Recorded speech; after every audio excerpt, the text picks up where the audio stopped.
स्वर्गीय निवृत्ती शेठ शेरकर आणि स्वर्गीय हिराबाई निवृत्ती शेटकर यांच्या स्मृतिदिनानिमित्तानं ज्या प्रमुख पाहुण्यांचा आपल्याला उपस्थित राहिलेली ते माननीय श्री भास्करराव पेरे पाटील, राष्ट्रपती पुरस्कार प्राप्त सरपंच आदर्श गाव पाटोदा, खरं तर तुमचं या शिवजन्मभूमीमध्ये सहर्ष स्वागत करतो. या कार्यक्रमाच्या निमित्तानं अनेक दिग्गज मान्यवरांना आम्ही नेहमी या ठिकाणी बोलवत असतो. मग त्याच्यामध्ये अनेक कलाकार या ठिकाणी येऊन गेले, अनेक वक्ते येऊन गेले, परंतु गेले 2 वर्षापासून आमच्यातला आमच्या भावना समजून घेणारा, आमच्या भावना मांडणारा, गावकीत भावकीत आणि शेतकऱ्यांच्या मधला माणूस आम्हाला एक वक्ता म्हणून पाहिजे होता. म्हणून खऱ्या अर्थानं गेले मागच्या वर्षी आम्ही प्रयत्न केला, त्याच्या मागच्या वर्षी प्रयत्न केला, परंतु आपल्या तारखा काही मिळाल्या नाही. परंतु या वर्षीची आपली तारीख मिळाली, आपण ती मान्य केली, आमची विनंती मान्य केली. शेरकर परिवार आणि विघ्नर परिवाराच्या वतीनं आपल्याला स्वागत करतो आणि आपल्याला मी या ठिकाणी प्रथमतः धन्यवाद देतो. स्टेजवर उपस्थित असलेले अशोकदादा गोलप असतील, संजय शेठ असतील, तानाजी शेठ, सगळेच मान्यवर आहेत. मी अधिकचा वेळ घेणार नाही. आपण मोठ्या संख्येने खरं तर सर्व मंडळी या ठिकाणी उपस्थित झालात, महिला भगिनी मोठ्या संख्येने उपस्थित झालात. आपल्या सगळ्यांचं सहर्ष स्वागत करतो. खरं तर वर्षभरातला हा एक कार्यक्रम आपण त्यांच्या शेठबाबांच्या स्मृतीला अभिवादन करण्यासाठी नेहमी सादर करीत असतो. हा कार्यक्रम खरं तर करण्याचा उद्देशच एक आहे, त्यांच्या आठवणीला उजाळा देणं, त्यांनी दिलेली असलेली प्रेरणा, त्यांनी दिलेला मार्ग, त्यांनी केलेला विघ्नर कारखान्याची जपणूक ही खरं तर त्याची स्मृती व्हावी, आठवण व्हावी म्हणून खऱ्या अर्थानं आपण करत असतो. नक्कीच मला असं वाटतं की त्यांनी दिलेला आदर्श आणि त्याच्यानंतर अण्णांनी खरं तर त्या कारखान्याची जपणूक केली आणि त्यांनी जे काय मार्गदर्शन केलं त्या मार्गदर्शनाच्या जोरावर आम्ही सर्व संचालक मंडळी या ठिकाणी वाटचाल करतो.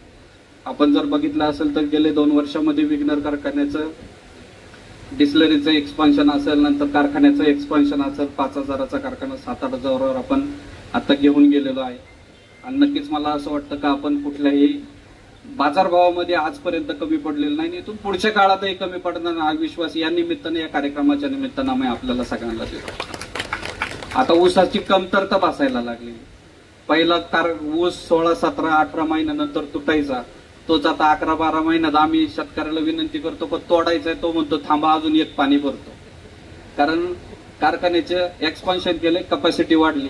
मागच्या वर्षी कमीत कमी 10 लाखाच्या पुढे क्रशिंग व्हायला पाहिजे होतं, ते 7-7.5 लाखावरती क्रशिंग झालं, 8 लाखावरती क्रशिंग झालं. साधारण नाही म्हटलं तरी आर्थिक बोजा किंवा आर्थिक घडी त्याची विस्कटल्यासारखी या निमित्तानं जातं. आणि नक्कीच मला असं वाटतं की कालचीच जर बातमी तुम्ही जर बघितली असेल त्यामध्ये स्पष्टपणाने आम्ही उल्लेख केलेला आहे तर शेतकऱ्यांनी 12 महिने ऊस लावा आणि 12 महिने ऊस लावला तरी काही अडचण नाही. आपण कारखान्याच्या माध्यमातून तो तोडायची जबाबदारी कारखान्याची असेल. वर्षभरामध्ये 2 वेळेला ऊस तुटून आणू शकतो जर शेतकऱ्याने ऊस चांगला पिकवला तर.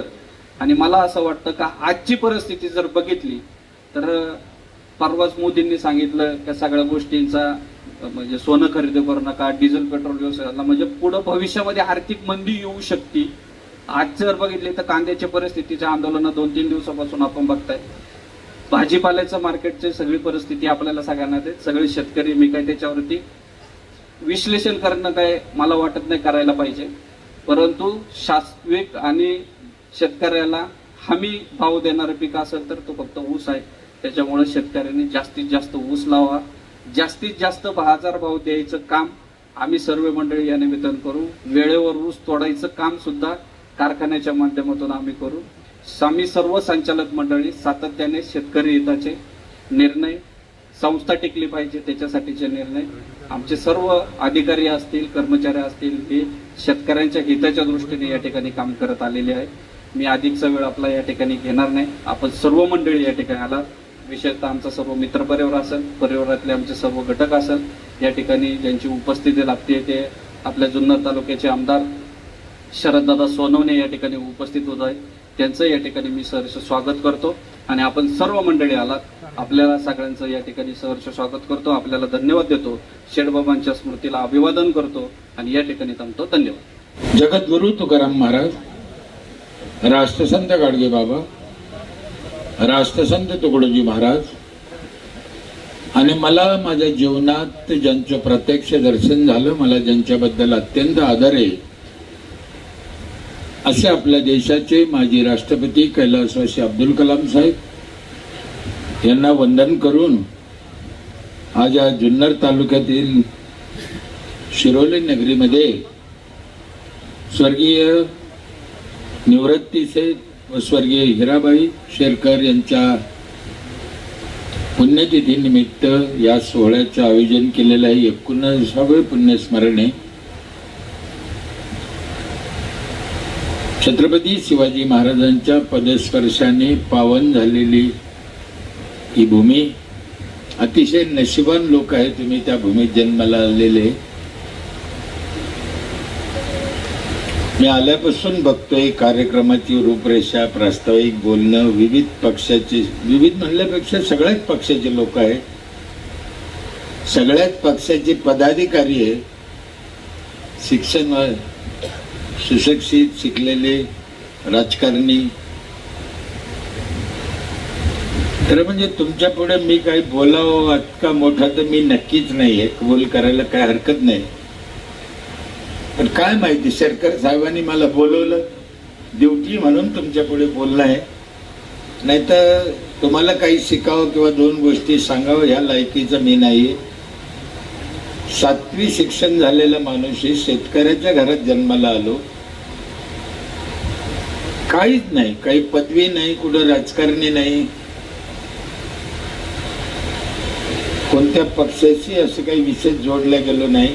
सगळ्या पक्षात चांगलं बी हे आपलं आणि चांगलं ठेवायला बी पाहिजे. नाहीतरी आज तुमचं ज्याच्याशी चांगलं आहे ते उद्या कोणत्या पक्षात राहील तुम्हाला कुठं माहिती आहे. त्याच्यामुळं आपलं चांगलं ठेवलेलं बरं. काय काय कोणाचं काय गॅरंटी, काय कशाचाच भरोसा नाही. सकाळी एक तर संध्याकाळी एक आहे, त्याच्यामुळं कोणाशी वाईटपणा घ्यायचा काही विषय नाही. पत्रकार मंडळी आहे, महिला मंडळ आहे, तुमच्या सगळ्यांचे मी मनापासून आभार मानतो. शेरकर साहेबाबद्दल मी तुमच्या पाहुणे, काही मित्र यांच्याकडून काही गोष्टी ऐकल्या, ते स्टेटसला ठेवते, व्हॉट्सअपला टाक. आपली प्रत्यक्ष कधी भेट नाही, पण मी तुम्हाला खूप दिवसांनी ओळखतो. ज्यांनी हा कारखाना उभा केला ते शेठ बाबा, त्यांचंही कर्तृत्व ऐकताना माणूस भारावून जातो अक्षरशः.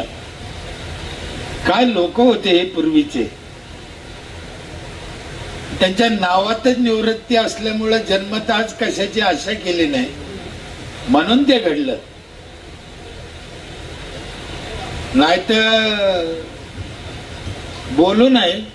पण आता अनेक चेअरमन पाहिले मी महाराष्ट्रात, तुम्हालाही माहित असेल. मला आहे ना साहेब, कुणाला राग आला येवाला, मला चांगलं बोलताच येत नाही हो. काय माझं थोबडच इतकं वाईट आहे नाही मला कळ, तरी मी किती गोळ खातो. पण ते नाही जमत, काय करा, नाही जमत नाही काय. हा ना, अनेक चेअरमन असे निघाले महाराष्ट्रात, त्यांनी कारखाने आजारी पाडले हरामखोरांना, त्यांना चिकत घेतले. काय हलकट म्हणा झाली या वृत्ती.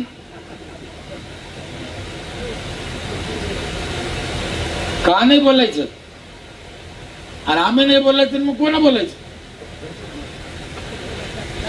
साहेब तुम्ही विचार करायची गोष्ट आहे ना. आजारी त्यानंच पाळलं आणि इकत त्यानंच घेतला म्हणल्यावर चमत्कार नाही हो. आणि अशा काळात हा कारखाना टिकून राहतोय, लोकांचं हित पाहतोय. ते कारखान्याचं नाव बी लय भारी हो, विघ्नार्थ. लोकांच्या सुखदुःखासाठी कायम जपतोय. किती कर्मचारी आहे, किती सभासद आहे. कारखान्याची कॅपॅसिटी आज 40 वर्षापासून हा कारभार. मी MD साहेबाच्या मुखातून सगळं ऐकलं. ते MD साहेब बी तुम्हाला फार चांगले लाभलेले, अभ्यास आहे त्यांचा, चांगले काम. तसे पश्चिम महाराष्ट्रात लोक सगळे चांगलेच. आमचं मराठवाडा आणि विदर्भ लयच जायले, नाहीच बेकार आहे. तिकडे काही कार्यक्रम असते ना, तुम्ही कसे बोलवले, सोनवणे साहेब बोलवले, भिंडे साहेब बोलवले, ताईला बोलवले, तिकडे आमच्या तिकडे बोललेलं नसतं. आणि बोललेलं बी असतं ते गेले नसते. अति हलकट लोक आमच्या तिकडे. आणि निव्वळ स्वार्थ स्वार्थ. पुन्हा एकदा सगळ्यांचे मी मनापासून आभार मानतो. पूर्वीचं औरंगाबाद, आत्ताचं संभाजीनगर जिल्ह्यात माझं गाव आहे. संभाजीनगरच्या अलीकडे नगर रोडवर 10 किलोमीटरवर गाव आहे. शहरात जायची गरज नाही. पाटोदा गाव, त्या गावानं 95 साली मला सरपंच केलं. अगोदर आमच्या गावात ग्रामपंचायत नव्हती. 95लाच ग्रामपंचायत स्थापन झाली आणि सुरुवातीला ग्रामपंचायत आमच्याकडे दिली. सलग 25 वर्षे दिली. त्या गावचे उपकार आहे की सलग 25 वर्षे काम करता आलं म्हणून ते शक्य झालं. नाही तर 1-2 वर्षात सोपं नाही. काय केलं आम्ही त्या गावात, असं विशेष काही नाही केलं. जे सगळ्यांनी करायलाच पाहिजे तेच केलं. पूर्वी ग्रामपंचायतीकडे पैसा पण नव्हता. पैसा हा विषयच नव्हता. ते 15 वित्त आयोग हे आत्ता आलं. ते मोदी साहेब आल्यापासून 15 वित्त आयोग आहे. नाही तर पहिले पैसा नव्हता. 100 रुपये पण ग्रामपंचायतीला मिळत नव्हते. सरपंचानं घरातूनच पैसे घालायचे, घरातूनच चहा पाजायचा, घरातूनच 4 लोक सांभाळायचे. एवढा असून ते निळू भाऊंना इतका नासून ठेवला सरपंच. त्या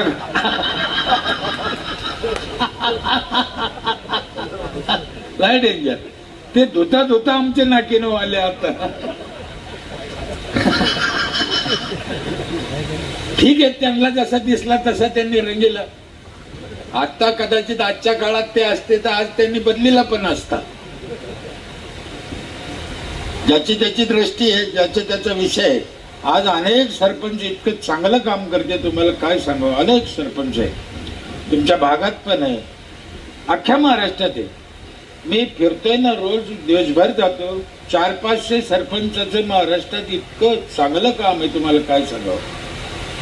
भयानक चांगलं आहे. जे आमदाराला जमलं नाही ते सरपंचाने इतके चांगले गाव उभा केलेले.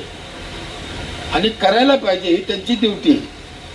मी एक 4-5 गोष्टीवर माझं जास्त फोकस असतं. तुम्हालाही सांगतो, सरपंचाने पाणी चांगलं दिलं पाहिजे प्यायचं, झाडं भरपूर लावले पाहिजे फळाचे, गावात स्वच्छता पाहिजे. दुसरं एक काम आहे, बाहेरचं खाणं टाळलं पाहिजे. आता लई गरज आहे. फार भेसळ आहे बाहेर, भयानक भेसळ आहे. ज्यांचे जगात मसाले त्याच्यात बी कॅन्सर निघालं म्हणते. जगात माल विकतो पण त्याच्यात पण भेसळ आहे म्हणते. रेडीमेड मसाल्यामध्ये घोड्याची शी घालून येते. खायची तर खा. हा ना, हॉटेलच्या भाजीला जी चव आहे ती घरी येते का? नाही, कारण आपल्या बायकोला माहितीच नाही घोड्याची शी टाकायला कधी.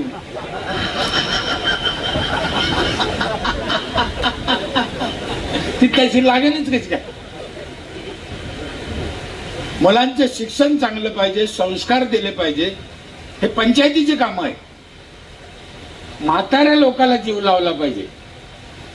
वयस्कर गावात मंडळी असते त्यांना जीव लावा. ते धन आहे आपलं. त्यांना काय कमी जास्त काय पडतं, बोला तर घरी त्यांच्याशी. बाबा चहा घेता काय, घेतली काय, जेवले का, एवढं बोललं तर म्हातारा 2 वर्ष जास्त जगत. आणखीन एक काम आहे.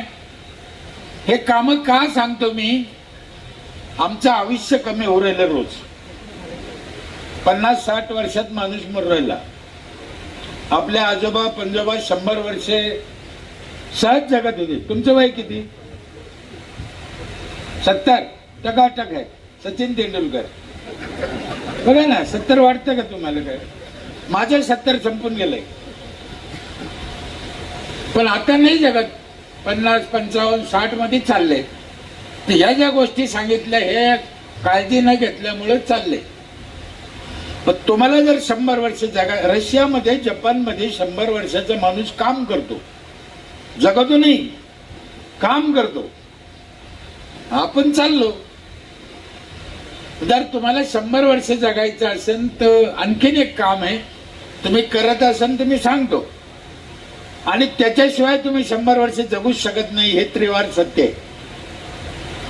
पण ज्यांना 100 वर्ष जगायची इच्छा असेल, हौस असेल, त्यांनी मला साथ द्या, मी सांगतो. मग काय करू सांगू? महिला मंडळ जगायचं नाही 100 वर्ष. 100 वर्ष जगायचं असेल तर 7वं काम असं आहे, दुसऱ्यावर जळायचं नाही.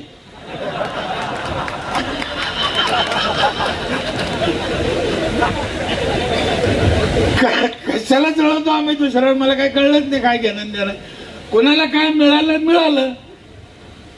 तालुक्यात एकच आमदार होईल, एकच पंतप्रधान होईल देशाला, एकच मुख्यमंत्री होईल. कोणाचा नवरा चांगला असेल, कोणाची बायको चांगली असेल, कोणाची शेती चांगली असू दे ना. तुम्हाला देवानं कमी दिलं का? नाही. मग समाधानी राहा ना, दुसऱ्यावर जळून का उपयोग आहे? ते जळाल्यामुळं आमचा प्रॉब्लेम होतो, आमचं आयुष्य कमी होतं. म्हणून इथून पुढे माझी विनंती आहे, दुसऱ्यावर जळू नका. परमेश्वर तुम्ही करत राहा, तुम्हाला मिळतंय, देव देतो, चांगलं देतो. चांगलं करत राहा, चांगले फळ. 40 वर्षापासून यांच्या घराण्याकडे हे कारखाना काम करते. चांगलं केलं म्हणून चालतंय. मी पहिले सांगितलं त्यांच्या नावातच निवृत्ती होतं, 7 हिराबाईची.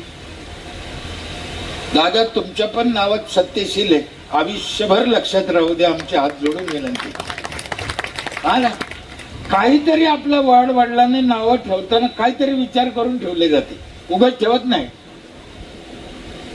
आताचे आई बाप काही ठेवते, गोट्या सोट्या, तर त्याचा गोट्या सोट्याच होतो. त्याचं काय होणार आहे दुसरं? बापच त्याला गोट्या म्हणल्यावर त्याचं चांगलं कुठून व्हायचं, कसं? म्हणून आई वडिलांनी नाव ठेवताना पण काहीतरी विचार केला पाहिजे, काहीतरी चांगलं नाव ठेवलं पाहिजे, त्याला त्याची आठवण राहिली पाहिजे. इथे सगळ्यात महत्वाची गोष्ट म्हणजे एवढे लोक कार्यक्रम, आमदार साहेब पण बोलले, ताई पण बोलले, संख्या वाढते म्हणे, आणि दर्जी लोक आहे, सज्जन लोक आहे, हुशार लोक आहे, तुमचा भाग पण चांगला आहे. हे 5-7 कामं करा. आम्ही तेच केलं पंचायत मध्ये. आपला उशीर झाला, 11:30 वाजले. किती वेळ बोलावं याला काही मर्यादा आहे. पैसा पाहिजे कोणतीही गोष्ट करायला. आम्ही आमच्या पंचायत मध्ये आर्थिक नियोजन केलं. 4000 लोकसंख्येचं गाव आहे माझं. 5000 रुपये टॅक्स एका घरातून घेतो मी आज. 800 कुटुंबाचे 40 लाख रुपये येते मला टॅक्स, आणि माझ्या गावात 100% टॅक्स भरावाच लागतो. तो पण चालू वर्षीचा, मागचा नाही. म्हणजे तुम्हाला वाईट नका वाटून देऊ, तुम्ही मागच्या वर्षीचा अजून भरला नाही. हा बरोबरच येत नाही, मला माहिती आहे ना ते. आमचा चालू वर्षाचा वसूल झाला. ही पद्धत लोकांना वळण लावून दिलं. त्याच्यात काही विशेष काय आहे असं काही नाही. लोकांना वळण लागलं. 40 लाख आमचे येते टॅक्सचे, 32 लाख आमचा खर्च आहे वर्षाचा, 8 लाख आमच्या पंचायतला नफा आहे. आणि आता सरकार देतं दरवर्षी 15 वित्त आयोगाच्या रूपाने 40 लाख. 1000 लोकसंख्येला 10 लाख रुपये देतं सरकार दरवर्षी, न मागता न अर्ज करता सरपंचाच्या खात्यात जमा होते.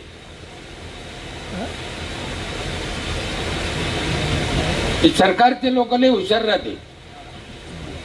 एवढे पैसे द्यायचे, भारताला किती पैसा लागत असेल का अंदाज आहे त्याचा? यांनी चालू केलं, त्यांचे उपकार आहे, पण आता त्यानं बंद केलं. तुम्हाला माहिती आहे का नाही काय माहिती? 15 वित्त आयोग भाजपनंच चालू केलं, चांगलं केलं, पैसे द्यायला लागले. आधी पैसे नव्हते, पण आता यांनीच पैसे देणं बंद केलं. बंद केलं म्हणजे कसं केलं? पैसे देतो म्हणते आम्ही, पण सरपंच ठेवत नाही. खर्चिंग कोण?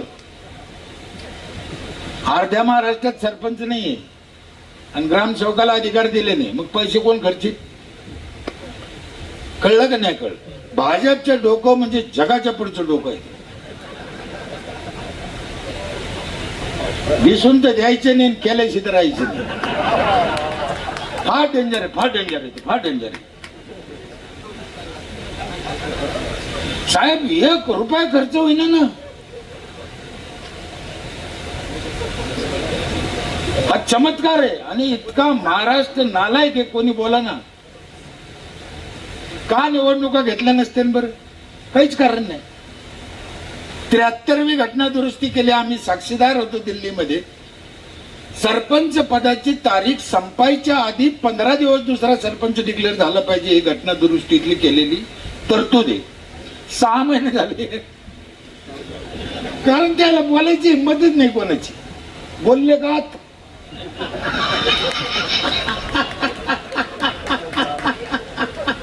कोण बोलत? मांजराच्या घंटात घंटी कोण बांधली? आता आम्ही एवढं बोललो, काऊन बोललो?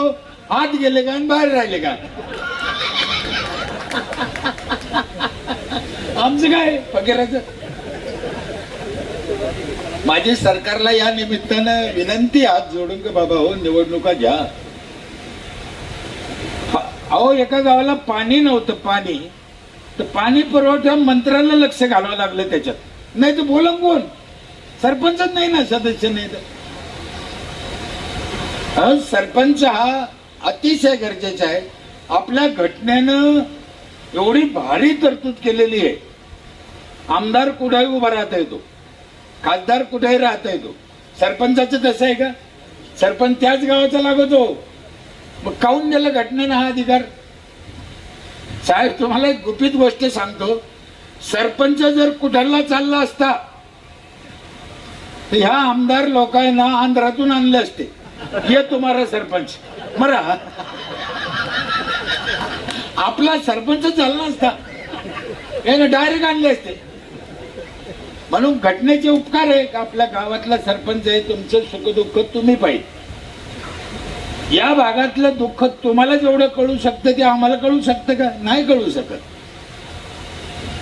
म्हणून शासनाने लवकरात लवकर सरपंचाच्या निवडणुका घेतल्या पाहिजे आणि सरपंच बसला पाहिजे. पण ते प्रशासक बी नाही ना, नुसतं सरपंच नाही असं नाही, प्रशासक बी नाही आहे. आता ते कोणतरी कोर्टात गेलं, कोर्टाने त्याला स्टे दिला म्हणजे सरपंच नाही आणि प्रशासक बी नाही, म्हणजे कारभार ठप्प, काहीच करता येत नाही. किती वाईट आहे.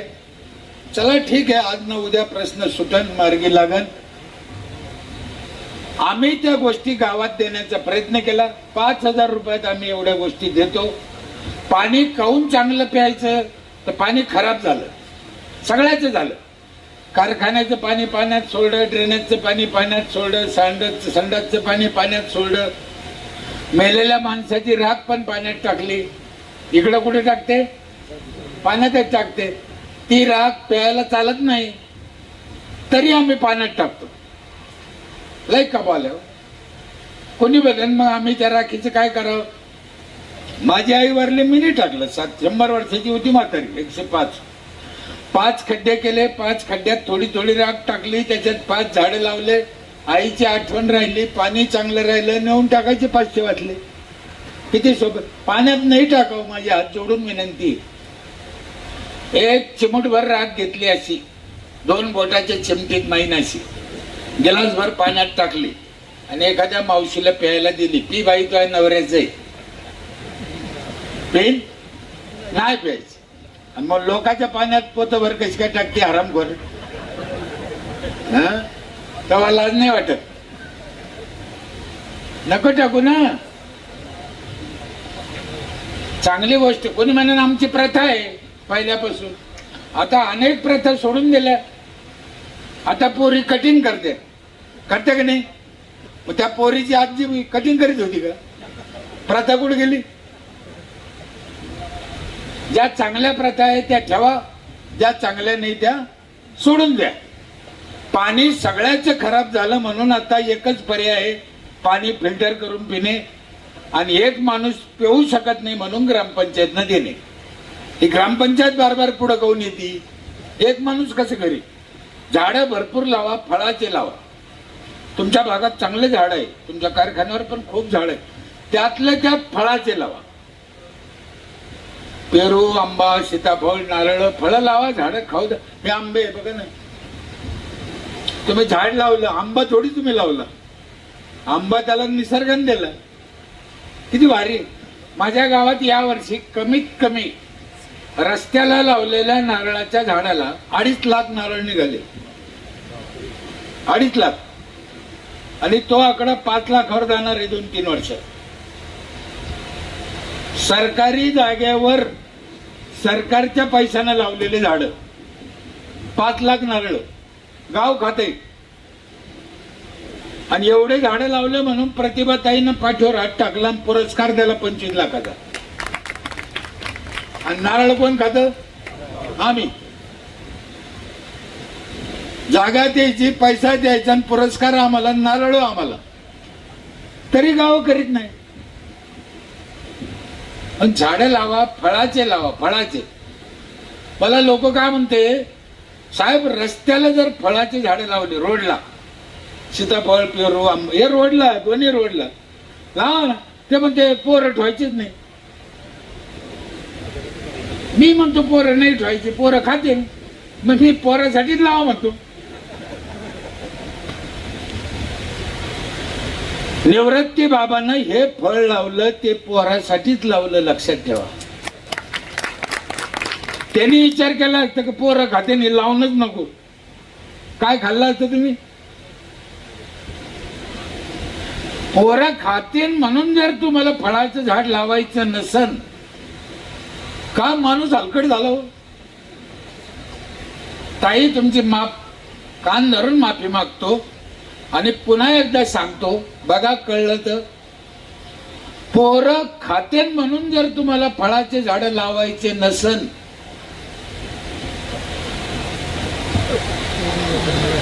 मग एवढा कुटाणा केलाच कशाला?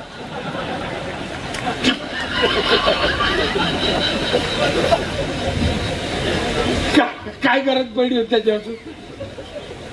मग रामदेव बाबाच्या आश्रमात जाऊन राहायचं ना. झाडं लावा, झाडाशिवाय पाऊस पडत नाही. हे देवाला पाणी घातल्यानं कधीही पाऊस पडत नाही, लक्षात ठेवा. आम्ही वारकऱ्याची अवलाद, काहीतरी सांगायचं. काय आमच्या जगद्गुरु तुकाराम महाराजांनी सांगितलं, वृक्ष बल्ल्याम, झाडाशिवाय पर्याय नाही. देवाला पाणी घालायचं जरूर घाला, पण त्याने पाऊस पडत नाही. कोकणात 3000 पडतो, आमच्याकडे 300 पडतो. काऊन? कोकणातल्या लोकांवर देव कृपा आहे का? नाही, झाड आहे. केरळला काऊन पडतो? आणि देवाला पाणी घातल्यानं पाऊस पडला असता तर पाकिस्तानला कधीच पडला नसता. तिथे देवाला पाणी घालते का? मग कसं काय पडतो? काहीतरी लोकांच्या डोक्यात भंकस कल्पना घालून द्यायच्या आणि समाजाला आळशी बनायचं. आळशी, समाजाला आळशी करायचं ना आपली पोळी भागायची. हे लय लोकांचे धोरण आहे, पण ते चुकीचं आहे. छत्रपती शिवाजी महाराजांच्या अगोदर बी माणूस झाला नाही, नंतर बी माणूस झाला. त्यांना माणूस म्हणणं पण पाप आहे. आपल्या देशात 33 कोटी देव आहे म्हणते. किती? मी माई खरी शपथ खाऊन सांगतो माझ्या मुलीची, मला 33 कोटी देवापैकी देव दिसत नाही, छत्रपती शिवाजी महाराज सोडून. हे देव अहो, काय विचार, काय वागणं, काय बोलणं, काय राहणं, समाजाच्या कल्याणाच्या काय गोष्टी. तेव्हा शेतकऱ्याच्या हिताच्या, रयतेच्या हिताच्या, गावागावातल्या लोकांच्या समस्या जाणून काम करत सोपी गोष्ट नाही हो. पण आम्ही शिकलो नाही त्यांच्यापासून. आम्ही फक्त मोठेपणासाठी महाराजांचा वापर करतो. त्यांचे विचार घेऊन वागण्याचा आम्ही विचार केला पाहिजे. म्हणून झाडे लावा. ऑक्सिजन प्राणवायू म्हणते त्याला, प्राणवायू नाव आहे त्याला ऑक्सिजनला. 28 किलो ऑक्सिजन लागतो रोज आपल्याला. 28 किलो. एक झाड देते 7 किलो. जगायला 4 झाडं लागते. हे कोरोना आलता ना साहेब, कोरोना आजार नव्हता. कोरोना म्हणजे ऑक्सिजनचा तुटवडा. ज्या ज्या जागी ऑक्सिजन नाही मिळाला, भवरा तयार झाला, तिथला गेला. हे यानं काय नाव द्या म्हणून गेलं. दवाखान्यात नेऊन माणसाला काय करीत होती कोरोना झालेल्या? दुसरं काहीच नाही. सोपं सांगू, ज्याची रेंज गेली तो गेला. आपली रेंज जाते ना काही काही ठिकाणी, आपण वर हिंडतो, इकडे ठेकडून जातो, घरावर जातो, रेंज गेली गेला. पुण्या मुंबईत जास्त लोक का मेले? झाडं कमी, लोकसंख्या जास्त. खेड्यात कमी काऊन मेले? झाडं बरे, लोकसंख्या कमी. म्हणून झाडं लावा. कोण्या दिवशी कोरोना येईल. कोरोना मागं बी एकदा आला होता. त्या सत्यवानला कोरोना झाला होता. सत्यवान माहिती का? सावित्रीचा नवरा साहेब, त्याला कोरोना झाला होता. हा ना. अहो, त्याला ऑक्सिजन मिळाला. ती बाई हुशार, सावित्री, त्याला ओढीत ओढीत आणलं, वड्या खाली टाकलं. बरोबर आहे. त्याला ऑक्सिजन मिळालं, ते जगलं. सोपं आहे ना. हे आमच्या पागल वडले भारी, वडले भारी, काय तर म्हणे त्याला द्वाराच गुंडळले. काहीच नाही. वडाचं नाही, याचा दुसरा संबंध नाही. मला वेळ मिळाला ते शेवटी सांगत नाही. तुम्ही आठवण करा. मी जेवढा वरून काळा आहे ना, त्याच्या 10 पट आतून काळा आहे. त्या हरामी आहे. आणि सरपंच हरामीच पाहिजे. हे भोळ्या बाबड्या सरपंचाचं, तुकाराम महाराजासारख्या सरपंचाचं काही खरं नाही. सरपंच बदमाश. हे गावातले 4000 रानडुकरं सांभाळायचे, हे कोणाचं काम आहे का? म्हणून सरपंच हरामी पाहिजे. हरामी. मी लय वेळेस सांगितलं, सरपंचाशिवाय हे काही खरं नाही आहे. आणि सरपंचाशिवाय देश बी महासत्ता होऊ शकत नाही, हे राज्यकर्त्यांनी ध्यानात ठेवलं पाहिजे. म्हणून सरपंचाला, ग्रामपंचायतीला त्रास द्यायचा नाही. त्यांच्याशिवाय देश महासत्ता होऊच शकत नाही. चांगले निर्णय होते. अनेक गोष्टी चांगल्या आहेत, पण खूप करायचं आहे आपल्याला. खूप करायची गरज आहे. गावात स्वच्छता ठेवा. कोणतंच गाव झाडून घेत नाही हो. काही गावं 1947 पासून झाडून नाही घेतले. सगळं गाव झाडूनच घेत नाही, कारण त्यांची अर्थव्यवस्थाच बिघडलेली. याला मुख्य कारण आहे अर्थव्यवस्था. स्वच्छतेच्या बाबतीत आम्ही लय माग आहे. सरपंचाने हर गावाला, हर माणसाला शिकायचंय. आपण जेवायच्या आधी हात धुतो का ताई? आणि पुसतो का याला? जुने कपड्याला काय उपयोग झाला हात धुवून? त्या हॉटेलमध्ये एकच टावेल राहतो, सगळ्यांना पुसा. महिला मंडळीचं तर लयच अवघड आहे. तुम्ही जेवायच्या आधी हात धुता तर पुसीत काय आलं है ना?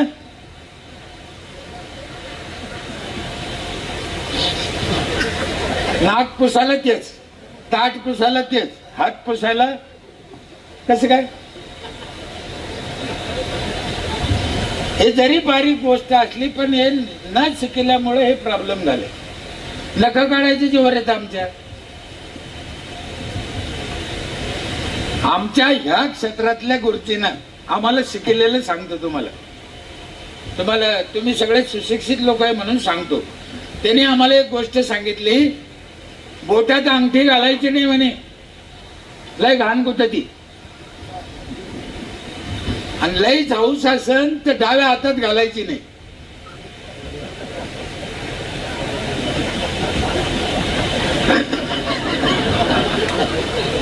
काढून पहा, ज्याच्या डाव्या हातात त्याने काढून पहा, हातून काळं भंगार येते.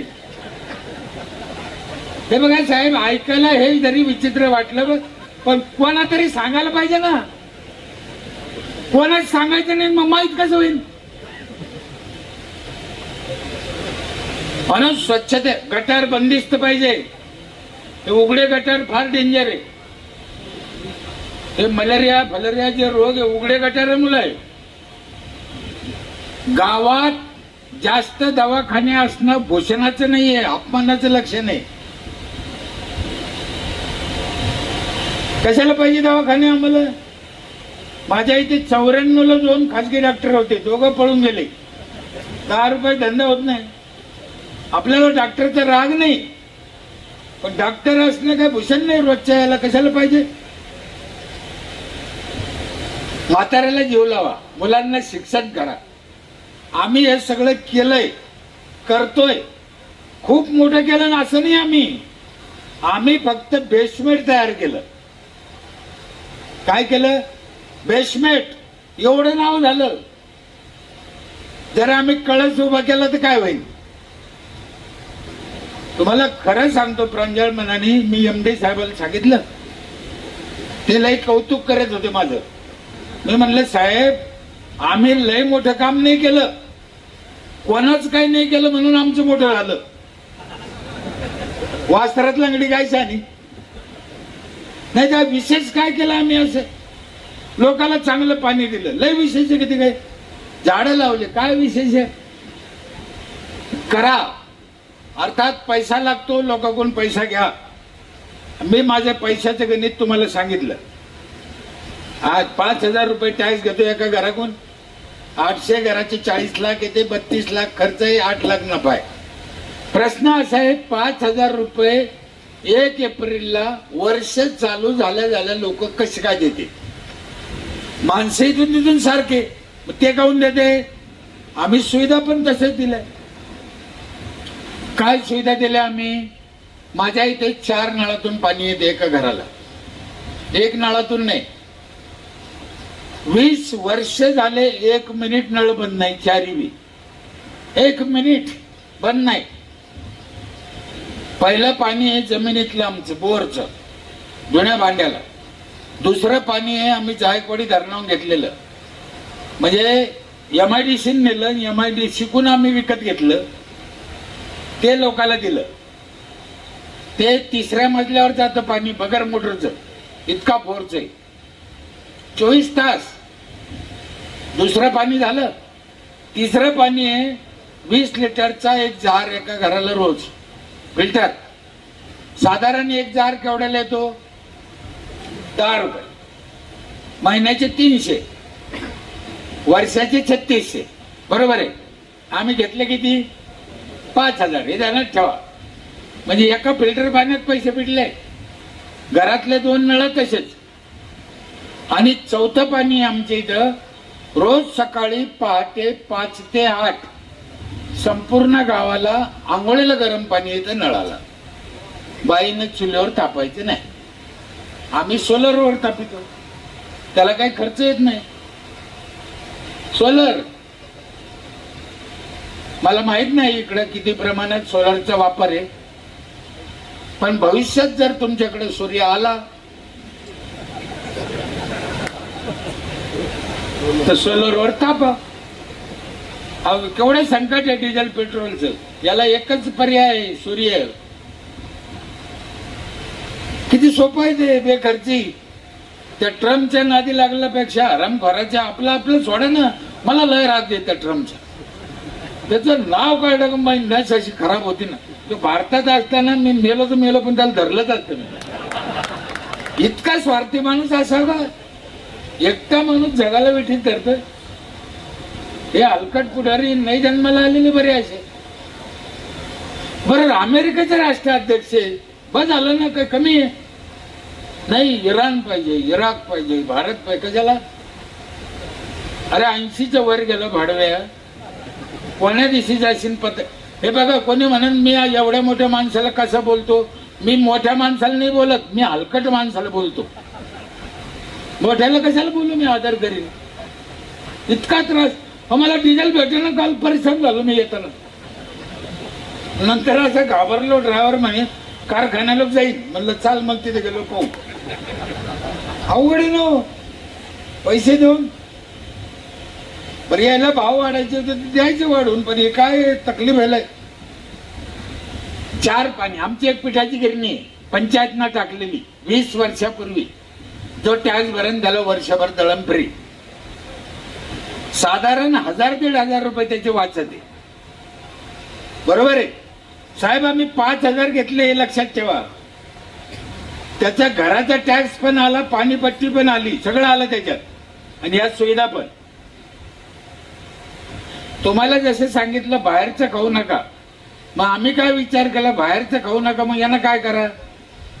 मग आम्ही बटाटा चिप्स बनवायचं मशीन घेतलं, बटाटा चिवडा बनवायचा. तुम्ही तुमचे आलू आणा, करून न्या फुगट. हळद पावडर करा, मिरची पावडर करा, धने पावडर करा, शेवाय करा, पापड करा, डाळी करा, गोड तेल करा, उसाचा रस काढा. हे सगळं मसनी पंचायत मध्ये फुकट वर्षभर. उसाचा रस पण बाजारात प्यायचा नाही, भेसळ राहती. आता तुम्ही शंका घेईन रसात कस काय भेसळ येईल. रसात भेसळ नाही येत, पण बर्फात. लातूरला रात्री एक म्हातारं मेलं, त्याला बर्फात ठेवलं दवाखान्यात. सकाळी अँब्युलन्स वाल्याला सांगितलं याला याच्या गावाला नेऊन घाला. त्यानं म्हातारं सोडून गेलं आणि येताना बर्फ रसावाला लिखला. आम्ही म्हणतो टाक, अजून टाक, पिये पिये. हा लय लोक बाहेर भरोसा ठेवायचं नाही. आपलं आपलं आपल्या गावावर भरोसा ठेवा, आपल्या जवळच्या लोकांवर भरोसा ठेवा. कमी पडलं तर मग ना, पण बाजारातलं नको रे बाबा. आता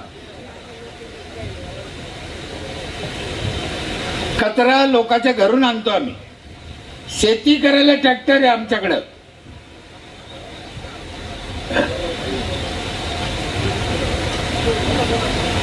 सरपंच लोकांना माझी हात जोडून विनंती आहे की शेती करायसाठी ट्रॅक्टर खरेदी केले पाहिजे सरपंचाला. आम्ही ट्रॅक्टर आहे शेती करायला, 25% सबसिडी आहे शेतकऱ्याला.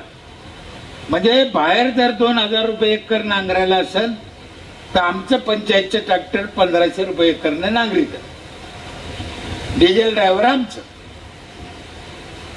5 एकर त्यांना नांगरलं तर 2500 रुपयाचा त्याचा फायदा होतो. आम्ही तोट्यात जात नाही. 1500 आमचा खर्च निघतो, उलट फायदे द्या आम्ही. पण ट्रॅक्टर घ्यायला काय हरकत आहे सरपंच यायला. गावच्या लोकांची शेती करा ना. एखादा सरपंच म्हणा ट्रॅक्टरला पैसे कुठून आणू, समाज मंदिराला कुठून आणले,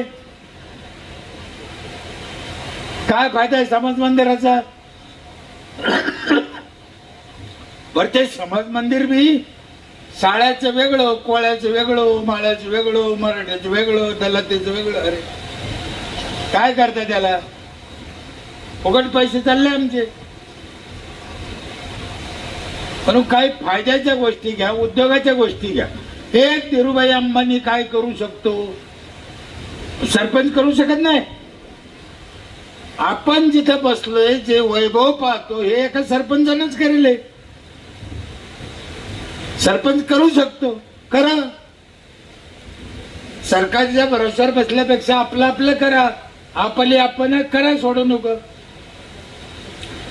संपूर्ण गावच्या महिलाला सॅनिटरी नॅपकिन फ्री आहे. फक्त 1-8 आहे. 4 ठिकाणी मशीन ठेवलेले आहे आम्ही. अंगणवाडी, शाळा, पंचायत असे 2 अंगणवाड्या. ही महिलाने वापरल्यानंतर तिथे आणून डिस्पोज करायचं. हा कडक नियम आणि करते आमची इथल्या महिला. मी इथून दंडवत करतोय त्या माऊलीला. साहेब हा विशेष आहे. सॅनिटरी नॅपकिन फुकट देणं विशेष नाही, वापरणं विशेष नाही, आणून तिथे जाळणं हे विशेष आहे. हे शिकलेले लोक नुसते वापरते, फेकून देते. चुकीचं आहे. ते आरोग्य आपलं सगळ्याचे बिघडत चाललंय, त्याचे कारण कोणी शोधितच नाही. सगळ्या गावाला वायफाय फ्री आहे. सगळ्या म्हणजे जे टॅक्स भरीन त्याला. पैसे किती घेतले आम्ही? 5000. लक्षात ठेवा. 7 वर्ष झाले माझ्या गावातले गरीब निराधार म्हातारे, ज्यांना मुलं नाही, गरीब आहे, पोरं सोडून गेले, पोरं चांगले नाही, असे 40 म्हातारे पंचायत सांभाळते.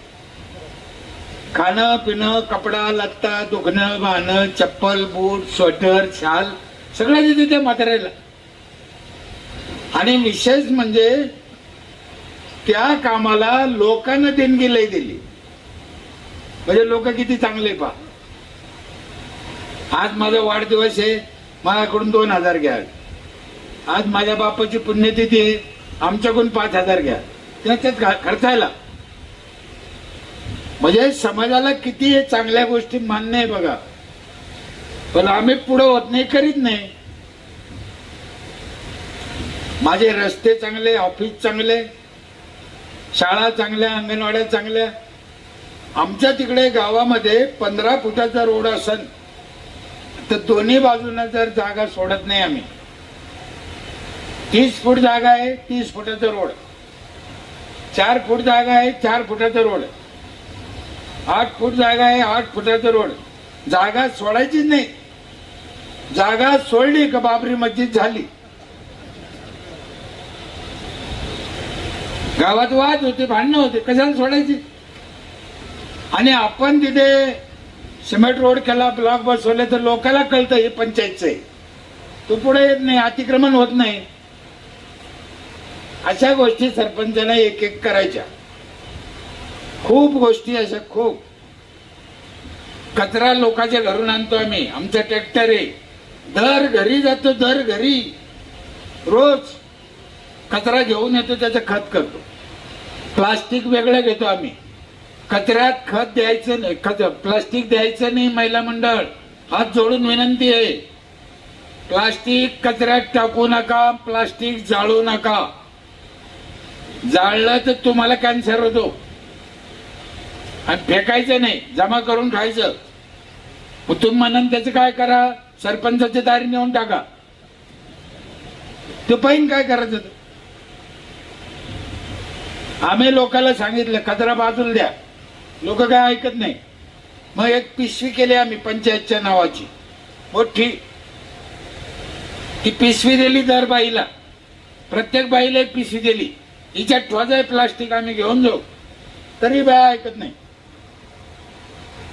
काय करा, प्लास्टिक कचऱ्यात, पिशवी बाजाराला. आता 3 वर्षांनी काय केलं आम्ही साहेब, 20 रुपये किलोनं प्लास्टिक विकत घेतो लोकांकडून. एक तुकडा फेकीत नाही आता. बाया एवढ्या हुशार झाल्या, तिचं तर ठुतीच.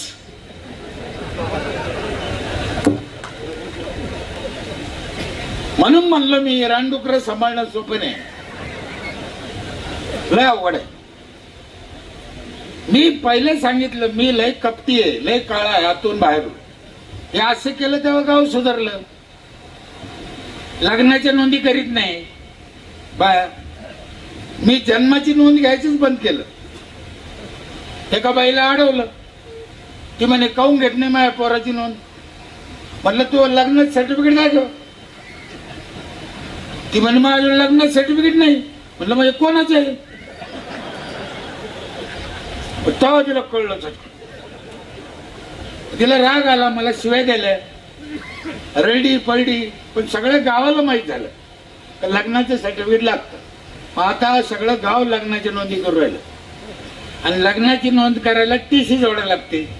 18 वर्षाच्या आपल्या पोरीचं लग्न होत नाही माहीत. एखाद्या गुत्त आहे ना. आपण मेल्याची नोंद करीत नाही. ग्रामपंचायतला 20 दिवसाचा अधिकार, 20 अधिकार संपतो. तुम्ही 6 महिन्याने गेले दाखला द्या, देता येत नाही. गावात वाद होतो, भांडणं होतो. आम्ही काय केलं, जर कोणाचं म्हातारी मेलं, तू नको येऊ बाबा, तुझ्या घरात दुःख येतं, कोणाच्या हाती अर्ज पाठव. एक अर्ज आला का त्याच्या बापाच्या मौतीला 3000 रुपये नगदी देतो. मग ते म्हातारं मेलं रे मेलं.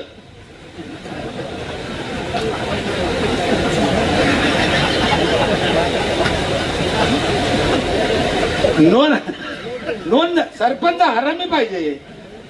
हे बघा, साप मेला पाहिजे, काठीने मोडली पाहिजे. अहो एवढे देऊन आम्ही 8 लाखाला नफे दे. मग द्यायला काय हरकत आहे, द्या, काय प्रॉब्लेम. 15 वर्ष झाले आमच्या इथे सरपंच झेंडावंदन करत नाही. कोण करत? जी बाई पहिल्या दिवशी पहिली पावती फाडीन 1 एप्रिलला, तिच्या हातानं 15 ऑगस्टचं झेंडावंदन. 4 महिलाच्या हातानं 4 झेंडावंदन होते आमच्या इथं. बघा खुश हो. मार्च महिन्यात पैसे घेऊन येतात ते.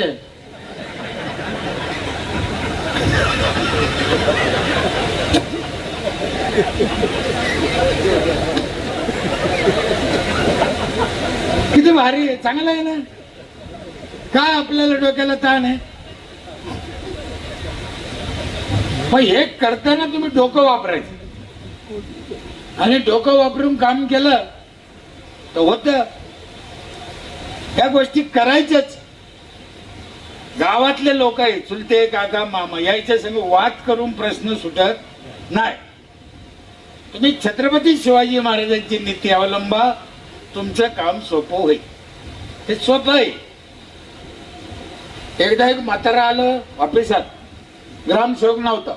म्हातारा चिडलंही, मला उशीर झाला, मला जायचं, भूक लागली, ग्रामसेवक आला नाही, त्याला काही वाटत का? आलं म्हणलं येले तापलं, काय करा. ग्रामसेवक आल्यावर त्या ग्रामसेवकाला सांगितलं, म्हणलं म्हातारले गरम झालं तू नव्हतं. ते म्हणे आता कधी कधी उशीर होतोच. म्हणलं पण याला काही इलाज काढ रे. ते म्हण तुम्ही सांगा इलाज. मग म्हणलं त्याला सांगितलं, म्हणलं ह्या मशनी भेटत आहे, त्या मशनी आण 2-3 मशनी आणल्या आम्ही, पंचायत मध्ये ठेवल्या. बाबा आले का वृद्धासाठी त्या मशनी, बाबाला खुर्चीवर बसायचं, बाबा इथं बसा, आणि बाबाचे पाय त्या मशनीत ऑटोमॅटिक जाते, बटन दाबून न्यायचं, त्या मशनी बाबाच्या पायाची मसाज करते. बाबा उठतच नाही ना, चट येईन आपलाच आहे, कुठे चाललाय.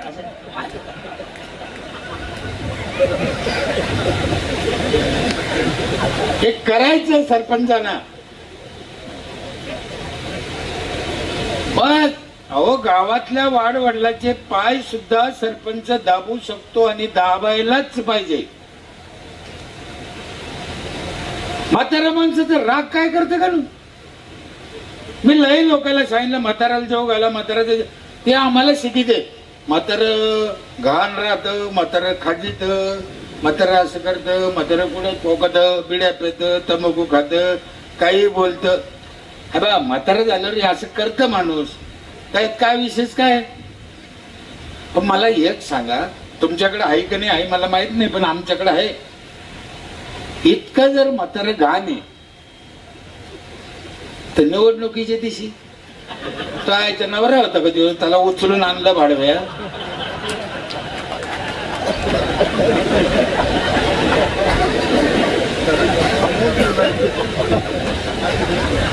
आणलं ना, खांद्यावर आणलं, म्हणजे खांद्यावर.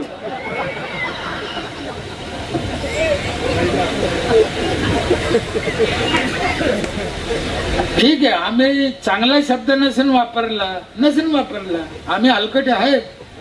तुम्हाला काय समजायचं त्याच्यातून समजा, काय शिकायचं ते शिका. म्हातारं हे धन आहे आपल्या देशाचं, लक्षात ठेवा. म्हणून अंतकरणा पण सांगतो, त्याला जीव लावा, त्याला सांभाळा. हे काय कशाचे लक्षण आहे? हे नाही तर आम्ही शून्य. नसताना एवढं आहे तर असताना तुम्ही काळजी नाही घ्यायची, घ्यायलाच पाहिजे. प्रत्येक माणसानं या जुन्या धनाची किंमत केली पाहिजे, त्यांना सांभाळलं पाहिजे, त्यांची व्यवस्था केलीच पाहिजे. मग ते कोण्या जातीचा असो, कोणाचाही असो. आम्ही या सगळ्या गोष्टी केल्यामुळं 42 CCTV कॅमेरे आहे माझ्या इथे, सगळं गाव दिसतं. बाई घराच्या बाहेर निघली का पहिले पदर घेते, नाही तर त्या मेलेला ऑफिसात दिसतात. तुमच्या इथे पण 48 कॅमेरे दिसले मला.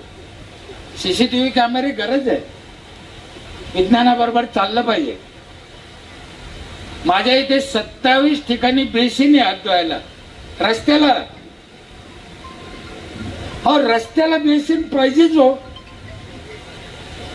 त्यांना थुकायचं कुठं?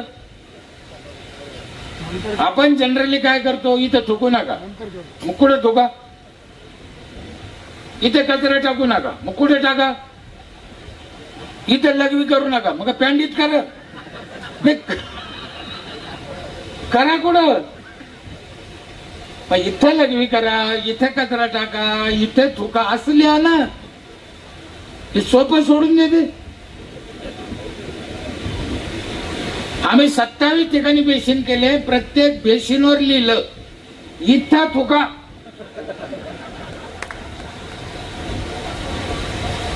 या समाजाची नाडी ओळखायची आणि नाडी ओळखणाऱ्यांनाच सरपंच व्हायचं. सरपंचाला हे सगळं कळतं बरं का. तुम्हाला अंतःकरणापासून सांगतो, सरपंच एवढा हुशार माणूस त्या गावात पैदा होईल नाही. नंबर 1 चकवाला. पण तो सरपंच झाल्यावर येड्यावणी करतो. आधी लय हुशार राहतो. अहो, नवऱ्याचं मतदान एकीकडे आणि बायकोचं मतदान एकीकडे करतो तो. ही कला फक्त सरपंचात आहे, आमदारात नाही. बरोबर साहेब, माई शपथ मी करेल आहे ना. नवरा बायकोचं मतदान 2 ठिकाणी करणं काय कला आहे, आश्चर्य आहे जगातलं. सरपंच करतो. आणि सरपंच निवडणुकीसाठी जे केलं ना, तेच आता करायचं. फॉर्म्युला द्यायला साडूला फोन कर, मेवण्याला फोन कर, पैशाचा वापर कर, पाय पड, जेवू घाल, तर माळ करायला दारू पाजली. आता काय झालं? म्हणून करावं. सरपंचाला अभ्यास पाहिजे, वेळ पाहिजे, त्याच्याकडे ज्ञान पाहिजे, लढायची ताकद पाहिजे. सरपंचाच्या जीवावर आमदार होतो, आमदाराच्या जीवावर सरपंच होत नाही. म्हणून सरपंचानं सरपंचाची ताकद ओळखली पाहिजे. लय ताकद आहे सरपंचात, भयानक. मी एकदा रिलायन्स वाल्याचं केबल खोदायचं होतं, साध्या रस्त्यानं, जमिनीच्या रस्त्यानं. जेसीबी चालू होतं, मी अडवलं. बोललं काय काम चालू आहे? मला वाटलं शेतकऱ्याची पाईपलाईन आहे. ते म्हणे रिलायन्सचं केबल आहे. अरे म्हणलं बंद कर, रिलायन्सचं केबल. आणि मला माहित नाही सरपंचाला गावात खोदू राहिलं. मग रोड नव्हता, मातीतून. ते असं तसं बोल. म्हणलं पहिले बंद कर, नाही तर मार खाशीन घेण्या देण्याचा. तो काय संबंध? बंद केलं त्यानं. साहेबाला फोन केला त्याच्या साहेब मला फोनवर बोलू राहिला, म्हणे द्या त्याच्याकडे. म्हणलं मी नाही घेत फोन. तो साहेबाला म्हणा ऑफिसात येऊ द्या. ते दुसऱ्याच्या ऑफिसात आलं. काऊन बंद केलं? म्हणलं आम्हाला विचारलं का तो आमच्या शहरात काम करू राहिला, खोदू राहिलं? तर म्हणे नाही. म्हणलं बा परवानगी घे ना, आम्ही देतो तुला परवानगी. ते जरा रागरागच गेलं. इकडे जाय तिकडे जाय, आमदाराकडे गेलं, शिवकडे गेलं. ते सगळे म्हणे भाऊ दुसरीकडे असतं तर आम्ही बोललो असतो. तिथं काही खरं. त्यानं काय सांगितलं म्हणे, त्याने अर्ज करायला सांगितलं. तू कर म्हणे, तू डोकं लावूच नको म्हणे. त्या आला, त्यानं अर्ज केला, द्या म्हणे परवानगी. म्हणलं आता मीटिंग मध्ये ठेवीन. मला कुठं अक्कल होती याचं काय करायचं? मग शिवसाहेबाला फोन केला. म्हणलं शिवसाहेब असं असं काम आडीलं म्या, आता त्यांना अर्ज दिला, आता काय करू? शिवसाहेब म्हणे त्याच्या अर्जाची झेरॉक्स आणि तुम्ही एक अर्ज द्या म्हणे, का आम्हाला मार्गदर्शन करा, मग आम्ही तुम्हाला कळवू म्हणे काय करायचं. दोन्ही पत्र पाठवले जिल्हा परिषदला. जिल्हा परिषदनं एक बांधकाम खात्याचा इंजिनियर पाठवला. महा शिवारात कुठून कुठ लोक जात ते खोदकाम ते पाहिलं, मोजलं. अर्धा किलोमीटर होते ते मातीतलं खोदकाम. आणि आम्हाला पत्र दिलं की त्यांच्याकडून 2,35,000 घ्या, त्याला एनओसी द्या. माई शपथ, मुलीची शपथ, मला काही अक्कल नव्हती त्याची. तुम्ही विचार करा हे काय चाललं असेल देशात. द्या उघडे ना. आम्हाला ज्ञानच नाही, पंचायतीच्या अधिकाराला चॅलेंजच नाहीये. आम्हाला नेट दिलं या सरकारने, पंचायतला नेट. केंद्र सरकारचं काम नीट आहे का? काम केंद्र सरकारचं.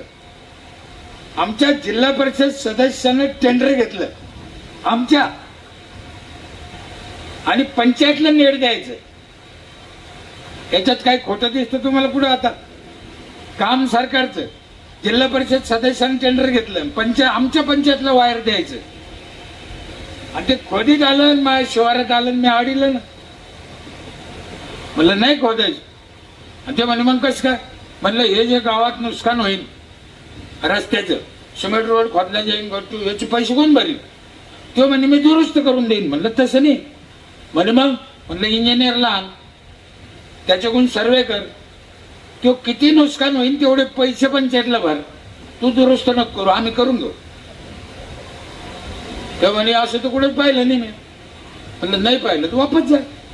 आमचा जिल्हा परिषद सदस्य साहेबला हिंमत लागत याला, आणि ती हिंमत कधी येते माहिती आहे? एकाच गोष्टीवर येते, जर तुम्ही कशात दबेल नसले तर. नाहीतर ती ताकद तुमच्याकडे येऊ शकत नाही. 25 वर्षे एक हाती सत्ता होती, कोट्यवधी रुपयाची कामं झाले, मला 5-7 कोटीचे पुरस्कार मिळाले. 5 मुली आहे, मला मुलगा नाही. 5ही मुलीची शपथ खाऊन सांगतो, 25 वर्षात 25 रुपयाचा लफडा केला नाही, करायचं नाही. तेव्हा ती ताकद तुम्हाला येते, नाही तर येत नाही. सोपं नाही ते. काय पैसा पैसा. बरं, माझ्या अंदाजाने आता तुम्ही भ्रष्टाचार नाही केला तरी तुम्हाला 2-5% मिळाली. कशाला करायचं? तुम्ही काहीच नाही करायचं, राम राम राम राम माळ जपत बसा तरी 5% येते. मग काय करायचं तुम्हाला?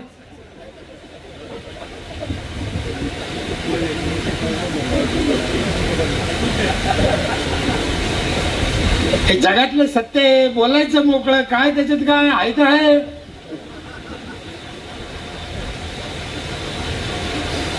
मला त्या 5%वर ऑब्जेक्शनच नाही माझं. तुम्ही रगतवाडी तर लोकांचं ढेकण्यासारखं हलकट्या होत त्याच्यावर आहे. बरं, काही लोक तर काम न करता बिल काढते, हे तर लईच हलकटे. काम न करता वाईट आहे ना हो. मग ते काम आडीलं, मग ते व्हिडिओ शिवकडे गेला. शिवसाहेबांनी एकदा समजून पाहिलं मला. ते म्हणे राव ते काय ऐकत नाही माणूस, काय करा. 6 महिने बंद पडलं काम. तो म्हणे मी पैसे भरीत नाही. तो बी जिल्हा परिषद सदस्य, जिदीला लागला. म्हणलं जिदीचा विषय नाही त्याच्यात, तू दुरुस्त करून देणार आहे ना, मग तेच आम्ही म्हणून राहिलो का इकडे पैसे भरा, आम्ही करून घेऊ. तू नाही आल्यानंतर तर तू काय करता? आम्ही 6 महिने पडलं. बरं, केवळ आम्हालाच घ्यायचं पंचायतला नेट. शेवटी शिवसाहेबांनी एकदा फोन मला बोलिलं, आणि साहेब लय दिवस झाले काम बंद पडलं, काही करा. बरं, माझ्यापासून पुढे जायचं उजून ते रोखलं. काही करा म्हणे, मार्ग काढा त्याला आणि ते केबल जोडा. म्हणलं साहेब एक मार्ग आहे. म्हणे काय? म्हणलं ते नवीन मशीन निघालं म्हणते, ते खालूनच वायर घाली तर खालूनच काढायचं, वर नुकसान होत नाही. आता शिवसाहेबाला माहित होते ते लय महाग आहे, खर्चिक काम आहे म्हणे, आपल्याकडे मशीनी कमी आहे, बाहेर आहे. लहान उडून आहे ना. त्याला बोलिलं, त्याला सांगितलं ती मशीन, तेव्हा मी नाही आणली. साहेब म्हणे आणाच लागेल ते मशीन तुला. आता त्याला दमबाजी केली सदस्याला. 1 महिन्याच्या बाद त्यानं ते मशीन आणलं. माझ्या गावापासून 1.25 किलोमीटर, ऑफिस पासून 1.25 किलोमीटर मागं काम बंद पडेल होतं. किती? 1.25 किलोमीटर. ते मशीन तिथं लावलं 1.25 किलोमीटर. तुम्हाला माहित असेल कदाचित या गोष्टी सगळ्या, कारण तुम्ही चांगल्या भागातले लोक आहे. जे तिथून वायर घातलं त्यांना, तर आमचा ऑपरेटर जिथं बसतो ऑफिसात त्या खोलीत तिथंच निघालं. 1 रुपयाचं नुकसान नाही. जग किती पुढे गेलं विज्ञान, आपण विज्ञानाचा फायदाच घेत नाही. त्याने गंज प्रयत्न करून पाहिले, इकून तिकून जमलं नाही. म्हणून आमदार साहेब म्हणत होते ना, टोकाचं पाहिजे. मी टोकाचंच आहे, ऐकतच नाही. स्मशानभूमी नव्हती ना तर मी रस्त्यावर म्हातारा आड जाळलेलं होतं. आड उभं नाही, आड रस्त्यात पण झालं. आणि एकच रस्ता गावाला जायला. 3 दिवस ती राख उचलल्याची ते वाटच बंद होती. कलेक्टर आले, पोलीस आले, धमक्या दिल्या, जलात टाकू असं म्हणलं. टाका. ते म्हणे तुम्हाला स्मशानभूमी असताना तुम्ही इथं का जाळलं? म्हणलं मला अशा गप्पा नको शिकू. स्मशानभूमी कुठे बोटान दाखव. उद्या दाखवतो म्हणे. पेपर घेऊन आले. पण ही गट नंबर 2 ही तुमची स्मशानभूमी आहे, 1 एकर. म्हणलं साहेब हे ठीक आहे, मला तसं सांगूच नका. स्मशानभूमी कुठे बोटान दाखवा. पुन्हा म्हणे उद्या सांगू. मोजणीदार आणले. गट नंबर 2 मोजला, पाहिला. सगळ्या गट नंबर मध्ये ऊस. आणि माया सख्या चुलत्याचा. काय झाला असं तुम्ही विचार करा. कलेक्टरना काढून दिला. 10 लाख रुपये दिले.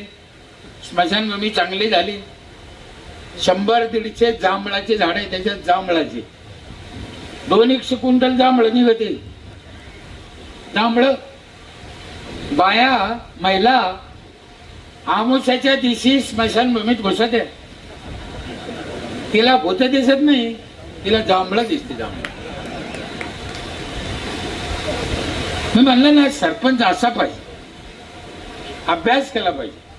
आणि गावातले लोक, एक जुनं उदाहरण सांगतो. 2 उदाहरणं 5 मिनिटात आठवतो. अरे बापरे, अनेक झालं. एक जुनं उदाहरण सांगतो. का सांगतो? समाज असा का करतो? आपण अटॅक करायचा नाही, अभ्यास करायचा. आपण अभ्यास न करता अटॅक करतो. मी ज्या वेळेस 30 वर्षापूर्वी गाव हागणदारी मुक्त केलं, 3 महिन्यात केलं. माझ्याकडे यादी होती सगळ्या घराची. या घराने संडास बांधला, पण त्याच्या घरातले सगळे माणसं वापरते का? कळलं की नाही कळलं? नुसतं बांधून उपयोग नाही. एक जणाचा अभ्यास होता. एक जणाने संडास बांधला, घराच्या समोर बांधला. ते शेड एक आपलं इतका लांब बांधला. त्याची खळ्याची जागा होती, खळ्याची जनावरांची. तो म्हणे मी दादा तिथं बांधेल. म्हटलं बांध. कुठं बांध? त्याला सवय तर लागून द्या. तिथे संडास बांधला. महिला मंडळ नीट आहे का? पुरुष. पहिल्या दिवशी हा माणूस संडासला गेला तिथं. शपथ खाऊन सांगतो, ही घटना सत्य आहे. आणि त्याच्या संडास शेजारी एका गरीबाचं झोपडं होतं. ते झोपड्यात राहत होते. हा संडासला गेला आणि ती बाई झोपड्याच्या बाहेर भाकरी करीत होती. काय योगायोग आहे बघा. नीट अभ्यास करा. ती बाई भाकरी करीत होती. तो आवाज याला येत होता, म्हणून याला संडास होईना.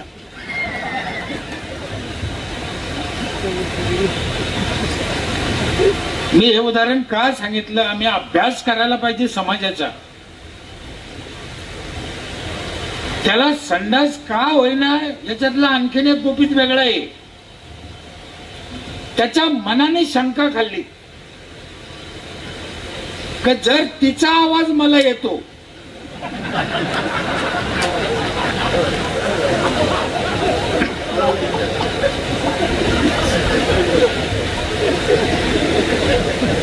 आणि त्याने दुसऱ्याची जायचं बंद केलं ना. आमची माणसं म्हणे दादा तू 1 दिवस गेला आता जात नाही. अरे मला ही काय गडबड झाली? आता विचारात तू सांगायचं नाही. मग त्याच्या लायकीचा त्याचा जोडीदार त्याचा दोस्त सापडीला त्याला हे सगळं सांगितलं. म्हणलं कारण काय या मला आण सापडो. मग त्यानं हे कारण सापडून आणलं. मग आम्हाला कळलं. मग आमच्या एका सदस्यानं त्याला इलाज सांगितलं. म्हणे भाऊ तू म्हणतो ते खरंय, असं होऊ शकतं म्हणे, आवाज जाऊ शकतो. मग त्याला एक इलाज आहे म्हणे, काय, तू गेल्या गेल्या नळ चालू कर डबड्यात, तर तो उरकून घे म्हणे. झालं काय गेला का. मी का सांगितलं नीट लक्षात घ्या. समोरचा माणूस असा का करतो याचा अभ्यास आपण आधी केला पाहिजे. मी सायकली आणल्या 15 ऑगस्टला वाटायला महिलाला 25. ग्रामसेवक म्हणे 25 सायकली कोणाला वाटीन. म्हटलं कोणाला देऊ, आण बायाला द्यायचे, आपल्याला कामाला जात्या कुठं तर फुकट, काही आठ नाही, जातीची नाही, काही नाही, काही नाही. दौंडी दिली, माझ्याकडे लाऊडस्पीकर आहे दौंडी द्यायला, 18 लाऊडस्पीकर आहे, 18, सगळ्या गावात ऐकू जातं. रोज सकाळी 7 वाजता राष्ट्रगीत होतं आमची इथं, त्या लाऊडस्पीकरवर सगळ्या गावाला कळतं. 25 सायकली आणल्या 13 ऑगस्टला, 15ला वाटायच्या. अर्ज द्या म्हणलं, ज्या बायाला सायकलीची गरज आहे अर्ज द्या. 50 अर्ज आले, 50 किती, 50 घर किती, 800. अर्ज किती आले, 750 लोकांना अर्ज केले नाही. काऊन केले नाही माहितीये, त्याला माहित होतं एक काळ काही सायकल द्यायचं, कशाला इज्जत घालायची. 50 बायांना अर्ज केले. ग्रामसेवक म्हणे 50 अर्ज आले, आता काय करता, सायकली 25 आहे. म्हणलं बोलव त्या 50 बायाला. बोलिलं, मिटिंग घेतली 14 ऑगस्टला. म्हणलं ताई सायकली 25, अर्ज 50, मग आता काय करता. म्हणलं 25 आता देऊ, 25-26 जानेवारीला देऊ, आहे की नाही. तेव्हा चालन दादा, ठीक आहे. म्हणलं प्रश्न असा आहे, आता कोणत्या 25 द्यायच्या. ते म्हणे तुम्ही जसं ठरेन तसं. म्हणलं एक काम करा, जी बाई मला गावातून एक चक्कर मारून आणीन सायकलीवर दाखीन, तिचा नंबर पहिला. जे बाया उठल्या घरला पळाल्या, एकीला सायकल आणता येत नव्हती. मार्च काय केलं ते, हे लोक गावातले ना लय कलाकार, म्हणून सरपंच तसं पाहिजे.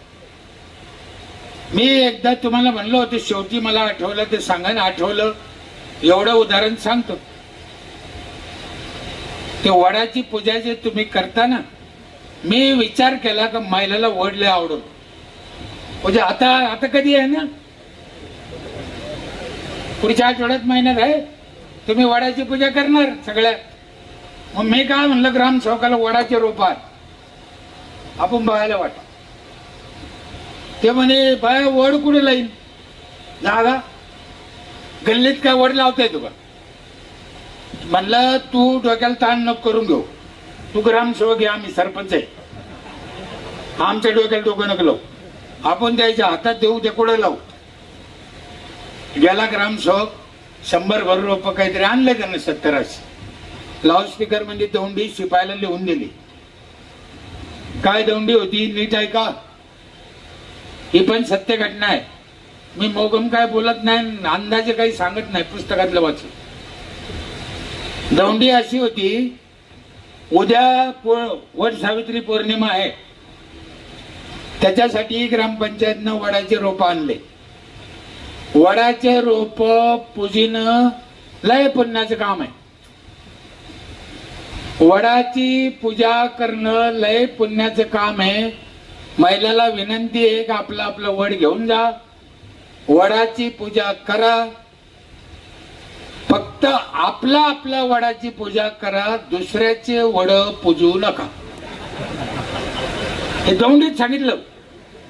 ज्या बाया पळत आल्या, आमचं वड द्या, आमचं वड द्या, 5 मिनिटात वडे गेले. शरकर दादा ग्रामसेवक तर पाहतच राहिला. अरे काय झालं म्हणजे असंच ते. 2-3 महिला मागे थांबल्या. आमची चुलती होती, एक भाऊजाई होती, एक गावातली बाई होती. मला बोलू शकते अशा बाया. त्या म्हणे भास्कर तो वड दिले चांगली गोष्ट आहे म्हणे, आमचं काही म्हणणं नाही, पण तू खरंच सांग वड लावा कुठं म्हणे. गल्लीत घरापुढे वड लावता येतो का म्हणे. म्हणलं नाही लावता येत. मग काय कुदळा घातला म्हणे, तो धर्म संकट आणला, आम्ही काय करायचं. म्हणलं एक काम करा ताई, वड कुंडीत लावा, वट्यावर ठेवा, कुठं जागा लागती. हा हे बरं आहे म्हणलं, हे सोपं आहे. या वट सावित्री पौर्णिमेला तुम्ही पण कुंडीत वड लावून वट्यावर ठेवा. ठेवता का? हा, चांगला आहे. तुम्ही माझ्या सख्या बहिणी सारख्या आहे, मग लाडक्या नाही, सख्या. मी तुम्हाला 1500 देऊ शकत नाही, पण मी सल्ला देऊ शकतो. सल्ला देऊ ना? देऊ ना ताई? वडाच्या कुंडीत जर वड लावला आणि वट्यावर ठेवला, त्याचे आतोनात फायदे.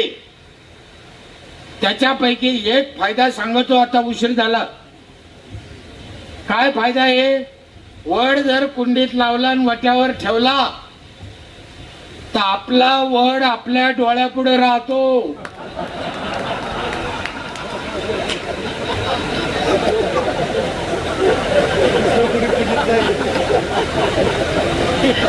जर वड्या खोड्याला लावला तर त्याला लय पारुंब्या फुटा द्या.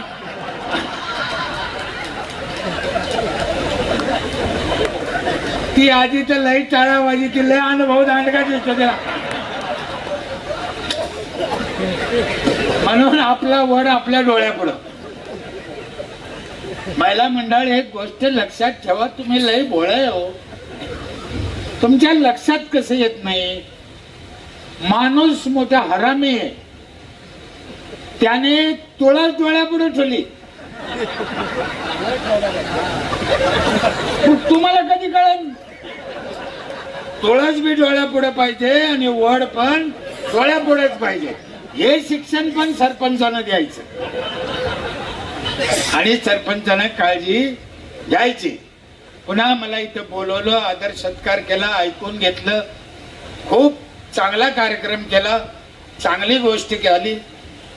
आमच्या तिकडे स्वाध्याय परिवार चालतं. स्वाध्याय परिवार माहिती आहे का? पांडुरंग शास्त्रीचं. ते दरवेळेस प्रवचनाला येते आठवड्याला आणि घरोघर जाते, बोलवते, या या. एकदा मला बोलवायला आले ते. मी सगळ्या धर्मपंथात जातो. म्हणे दादा प्रवचनाला या संध्याकाळी. म्हणलं येतो. तेवढ्यात माझी बायको बाहेर आली. तिने पाहिली, म्हणे तुमच्या घरचे आहे का? म्हणलं हा. यायला बी घेऊन या म्हणे. म्हणलं घेऊन येईन. तर माझ्या बायकोची व्याख्या तुम्हाला काय सांगा. मी कितवी शिकलेला आहे? 7वी. ती माझ्यापेक्षा 7 वर्गानं माग आहे. जगातली नंबर 1 ची भोळी.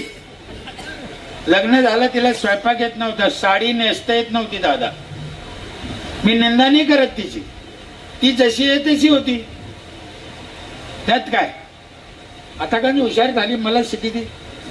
ऐकून सगळ्याच्याच शिकित आहे, ती शिकितच ना. अक्कल असू का नसू, बाई शिकिती एवढं चांगलं आहे. पण हा ना, कोणाची बायको शिकिती चांगलं आहे. आता ते घेऊन या म्हणलं या बाईला कस काय नाही गावात. आता तिलाच भोळी होती ना, तिला काही कळतच नव्हतं. नेलं, मंदिरापुढे बसलो. कार्यक्रमाला उशीर होता. ती ताई काय म्हणे, आयोजक दादा 15 मिनिटा उशीर आहे, आपण एक खेळ खेळू. म्हणलं काय खेळ आहे? म्हणे जोडी जोडीचे खेळ. अरे बापरे, म्हण जोडी जोडीचे खेळ म्हणजे हिचे संग खेळ खेळायचा? गेला मेला सरपंच तू आता, तो काय खरं नाही. हो म्हणलं इलाज बी नाही. म्हणलं खेळ समजून सांगा आम्हाला, सत्य घटना आहे. मग त्या ताईने खेळ समजून सांगितलं. महिला नीट आहे का तुम्ही पण? तो खेळ असा होता, महिला एका बाजूने बसल्या, पुरुष एका बाजूने लाईने. महिलाला लक्ष्मी म्हणत होते, पुरुषाला नारायण. लक्ष्मी नारायण. तो खेळ असा होता, लक्ष्मीला एक प्रश्न कानात विचारायचा, 1 2, आणि तिच्या नावानं उत्तर लिहून घ्यायचं. तिनं जे उत्तर दिलं ते तोच प्रश्न तिच्या नवऱ्याला विचारायचा. गपचिप त्यानं उत्तर द्यायचं, ते लिहून घ्यायचं. दोघांचं उत्तर सारखं आलं पाहिजे. खेळ कळला का? याला काय, यानं काय उत्तर दिलं त्याला माहित नाही, पण उत्तर सारखं आलं पाहिजे. उदाहरणार्थ बाईला विचारलं आपल्या देशाचे पंतप्रधान कोण? बाईने सांगितलं राहुल गांधी. नवऱ्याला विचारलं आपल्या देशाचे पंतप्रधान कोण? यानं सांगितलं नरेंद्र मोदी. उत्तर चुकलं. दोघांचे एक नाही आलं, मार्क नाही. आणि दोघांना सांगितलं लालू प्रसाद यादव, तर उत्तर बरोबर आहे 10 पैकी 10. कळलं का? उत्तर काही असू पण दोघांचे एक पाहिजे, असा खेळ होता तो दादा. मग माझ्या बायकोला प्रश्न विचारला, सगळ्या बायाला विचारले, सगळ्या बायानं उत्तर दिले. आमच्यावर बारी आली, माणसाला विचारले, मला माझ्यावर बारी आली, मला विचारलं तुमच्या पहिल्या मुलीची जन्मतारीख काय. मला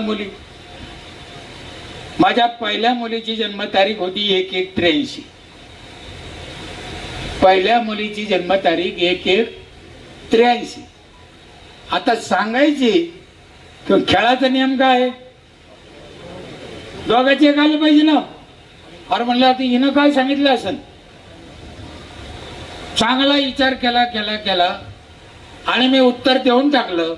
म्हणलं मला काय माहित नाही भाऊ, 100% बरोबर आलं. तेच सांगितलं होतं तिनं, मला काय माहित नाही. वास्तविक पाहता 1/1/83 हे उत्तर मला माहित होतं, पण मी सांगितलं. त्याचं कारण असं आहे की मला माझ्या जोडीदाराला घेऊन चालायचं होतं. या जगात तुम्ही किती शिकले याला काही मान नाही, या जगात तुमच्यापाशी किती पैसा आहे यालाही काही मान नाही. मग या जगात तुम्हाला किती जणाला घेऊन चालता येतं त्याच्यावर तुमची किंमत आहे. मी पहिला चेअरमन पाहिला खाली बसलेला. ही घेऊन चालायची जी तुमची ताकद आहे, परमेश्वर तुम्हाला कमी पडणार नाही. माणसाला लागतच काय हो, स्वतःपेक्षा जगाच्या कल्याणाची इच्छा करत राहा आयुष्यभर. जे काय रंजले गांजले त्याशी म्हणे जो आपण, देव तिथंच आहे. कोणी काही म्हणलं तरी जायचं अंबानीला पण आहे, जायचं मोदी साहेबाला पण आहे, जायचं तुम्हाला पण आहे, जायचं आम्हाला पण आहे. कशासाठी कमवायचं? आज चोऱ्या करून काऊन कमवायचं? उत्तम व्यवहारे जोडून या धन, महाराजांनी सांगितलं. तुमच्या आम्ही महाराजांचेच पाईक आहे, आम्ही छत्रपतीचे पाईक आहे. जगाचं ज्ञान जर कोणी दिलं असेल तर ते तुकाराम महाराजांनी दिलं. इतकं सोपं आणि साधं ज्ञान जगात नाहीये कुठं. एक अभंग कैक लाख कोटी अब्ज कोटीचा आहे. सरपंचानं गाथ्याचा अभ्यास केला पाहिजे, ज्ञानेश्वरीचा अभ्यास केला पाहिजे. विकास हा गाथ्यात दळलेला आहे. विकास कोणी म्हणून हे येडं आहे काय? हो, विकास गाथ्यात आहे, विकास ज्ञानेश्वरीत आहे. म्हणून आम्ही गाथा ज्ञानेश्वरीचा अभ्यास केला पाहिजे. छत्रपती शिवाजी महाराजांचे विचार जोपासले पाहिजे आणि या समाजाला घेऊन चाललं पाहिजे. खरा तो एकच धर्म, जगाला प्रेम अर्पावे. म्हणून साहेब, तुमची जी ही वृत्ती आहे, सगळ्या पक्षाच्या लोकांना बोलिलं, विविध क्षेत्रातल्या लोकांना बोलिलं, त्यांच्याशी प्रेम टिकून ठेवलं. तुम्ही एकमेकाशी निवडणूक अपुजट लढले सगळे, तरीही पण आज एकत्र बसले. ही तुमच्या तालुक्याची खासियत, ही तुमच्या पुढाऱ्याची खासियत. असेच एका विचारानं राहा. तालुक्याच्या गावाच्या विकासासाठी एकत्र या. राजकारणाच्या ठिकाणी राजकारण राहून द्या. तुमच्या प्रगतीला मी आशीर्वाद द्यायची गरज नाही. तुमचा विघ्नहर्ता समर्थ आहे. पुन्हा एकदा बोलायच्या नादात एक अर्धा शब्द चुकीचा गेला असेल, कान धरून माफी मागतो. इथंच थांबतो. जय हिंद, जय महाराष्ट्र.